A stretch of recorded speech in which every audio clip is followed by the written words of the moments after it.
Good afternoon. What do the most left-wing presidential candidate Bernie Sanders and the arch-capitalist Elon Musk have in common? You might think it's not a lot, but they both believe that jobs are going to disappear dramatically over the next 2 decades. And they're not alone. Goldman Sachs predicts that 300 million jobs are going to disappear by 2030. And it's all very easy to be in our podcast ivory towers talking about these theoretical issues. Last year, we surveyed the British public on what they thought the impact of AI and technology and robots were going to be on the future of the workforce. 1 in 3 believes that AI could do their job in 5 years' time. That's 10 million people across the entire of the United Kingdom.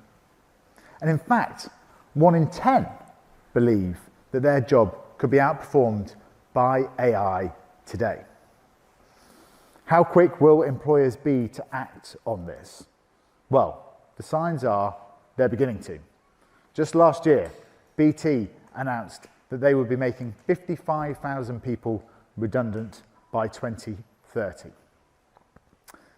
But I'm here today to give you the positive side of what's going to happen to our job market, the optimistic side, the side that you need to be thinking about as you begin to enter the workforce.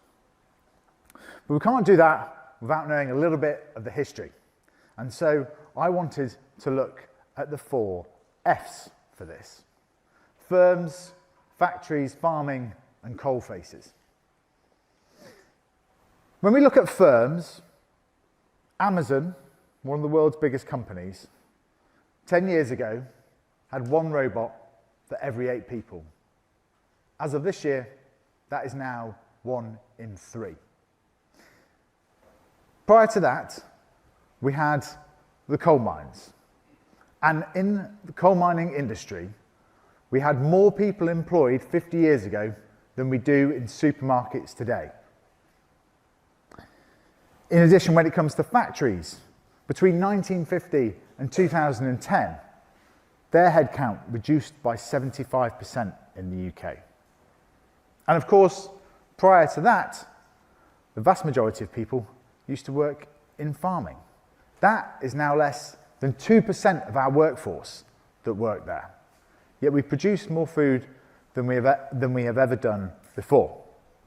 And so what's at the centre of all of it? Well, it's always been technology changing. Look at the Luddites there and the cotton spinning wheels.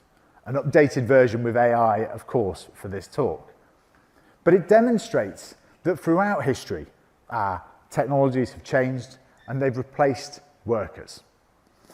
What is the difference this time, though, is the speed and the acceleration with which they are happening. But what is work? What is a job? Well, let's look at the root of it. I mean the literal root of the word. Work partly comes from the phrase orgear, which literally means to press down, to compel. The French word travail comes from the word torture. The French are always a little bit more colourful with their language, perhaps. But why do people want a job in the first place? Well, a lot of it comes from economic security. In other words, a salary, which, whilst we're on the history lesson, salary comes from the phrase salt, which is what their Roman armies used to pay their armies in to keep the food fresh. It's where the phrase worth your salt comes from. And it demonstrates that is always the primary need of why people go to work. But there's lots more there as well. People go to work for camaraderie, for a sense of purpose, and a sense of status. And if we go through history, you can see how status has changed a number of times over the years.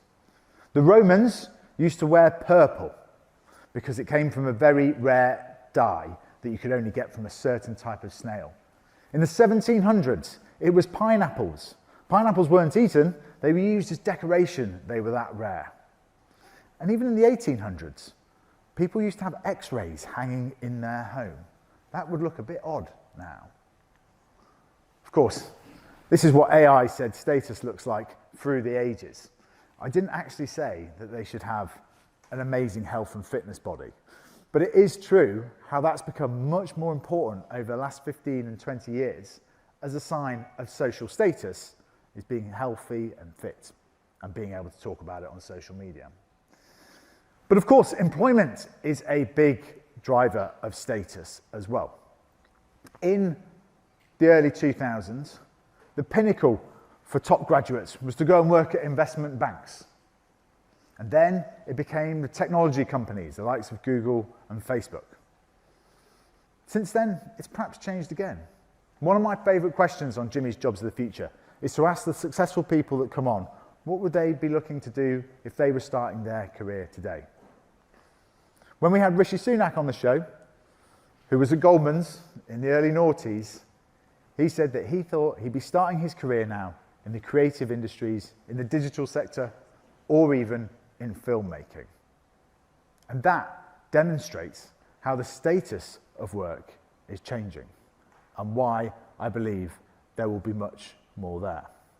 And so it's the question that I'm asked most after what is Donald Trump really like in meetings is, what's an irreplaceable job of the future?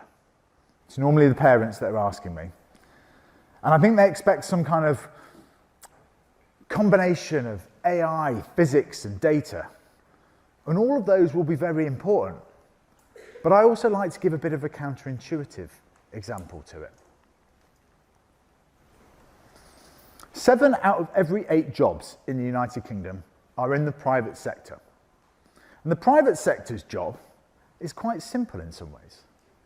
It's to research products, create products, go to market with those products, get them in front of people, which is marketing, and then persuade people to buy those products, which is sales.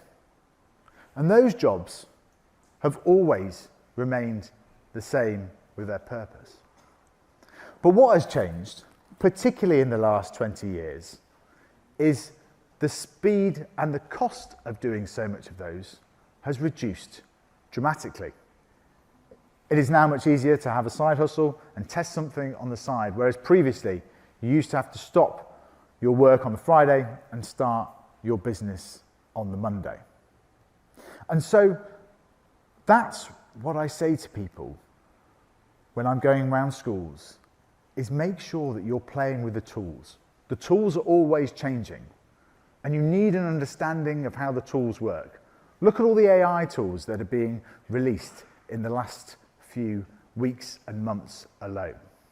You have the opportunity and the time to embed yourself in these, play with them, understand them. When you enter the workforce in a few years' time, you'll arguably be much better equipped than your older peers to know how to use them. The example that I give of this is look at Stephen Bartlett and Ben Francis, the founder of Gymshark, over the last 10 years. Or even Jordan Schwartzberger, the manager of the Sidemen.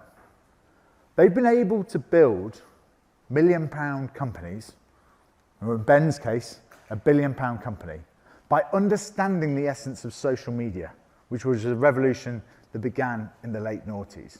They've been able to build up serious amounts of wealth in their 20s. That would previously have not been possible because the tools wouldn't have been cheap and you couldn't have reached the global markets. That will be what AI is for the next generation. And so, what are the skills that you need? Well, we talked earlier about how we're moving from a knowledge economy, and we've had the decades of the firm. Well, we're going to move to a much more human-centric economy over the next 30 years. As AI is able to do so much more of what our machines do, our human-to-human skills will become more important. Now, there's been a tendency sometimes to call these soft skills, which is not a great phrase. Sometimes they're called perishable skills. And I think these will be what the future is. Because AI are going to change what human incentives are. as we've looked at already. Status has changed and what incentivizes humans. But understanding that human-to-human connection, what drives each other, will be paramount. But the truth is, no one knows what it's going to look like. But you in this room have the opportunity to understand it better than you perhaps might think. You will be the generation that dominates this century's workforce, and you have the opportunity to use AI as a major tool. My name's Jim McLoughlin. As was mentioned, I used to advise the Prime Minister. Now that, until 18 months ago, used to be a really impressive line on its own right. Now I have to qualify it a little bit more. People look at me sort of, were you involved in the parties or were you only there for 45 days? I actually left 4 years ago to start a family. I said to the new Prime Minister at the time, Boris Johnson, I need some headspace to work out what I'm going to do with my career next. Turns out it was quite a lot harder than that. A few months later, the pandemic struck. My wife went back to work in the NHS, and I became a stay-at-home dad to our 6-month-old. I'd literally gone from Downing Street to diapers. I'll let you decide where I had to deal with more crap. But what was interesting was at that stage, I thought, is there something I can do to help tackle the unemployment crisis coming up? And that's where I thought back to the conversations that I used to have in Number 10. It used to be my job to go in and tell the Prime Minister that Debenhams or Wilkinson's over the last few months were closing down and 10,000 people were going to be made redundant. She would say, at this time, all I ever hear about, Jimmy, is job losses. Yet we're at record high employment. Where are all these jobs coming from? And the truth is, it's entrepreneurs creating 1 or 2 jobs a week. It makes careers guidance for the next generation harder than it's ever been before. It was challenging when I was at school and you were just getting the 3 careers that were talked about earlier suggested. It's going to be more challenging. But as the generation that will dominate this century's workforce, if you can understand AI, not be controlled by the AI, but know the tools and how to use them at your advantage, you will become the most powerful generation that's ever existed. AI will create new problems, just as all technologies have.